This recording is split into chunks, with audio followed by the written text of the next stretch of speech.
പൊങ്കൽ എന്നത് തമിഴ്നാട്ടിലെ പ്രധാന കൊയ്ത്തുത്സവമാണ്. സൂര്യദേവനെ നന്ദിയോടെ സ്മരിക്കുകയും ആരാധിക്കുകയും പ്രകൃതിക്കും കർഷകർക്കും നന്ദി അർപ്പിക്കുന്ന 4 ദിവസത്തെ ഉത്സവമാണ് പൊങ്കൽ. പുതിയ അരിയും പാലും ചേർത്ത് പാകം ചെയ്യുമ്പോൾ പാത്രത്തിൽ പാൽ കവിഞ്ഞൊഴുകും. അത് സമൃദ്ധിയുടെ അടയാളമാണ്.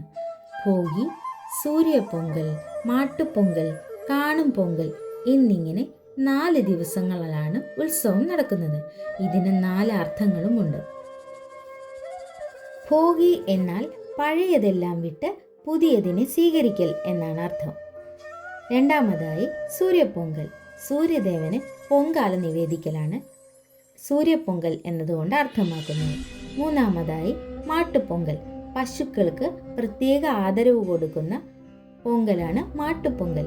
നാലാമതായി കാണും പൊങ്കൽ, കുടുംബ സംഗമവും സന്ദർശനങ്ങളും എന്നതാണ് കാണും പൊങ്കൽ കൊണ്ട് അർത്ഥമാക്കുന്നത്. നല്ല വിളവും നല്ല നാളുകളും വരട്ടെ. എല്ലാവർക്കും ഹൃദയം നിറഞ്ഞ പൊങ്കൽ ആശംസകൾ. ഹരേ കൃഷ്ണ. സർവം ശ്രീ കൃഷ്ണ അർപ്പണമസ്തു. ജയ് ശ്രീ രാധേ രാധേ. രാധേശ്യാം.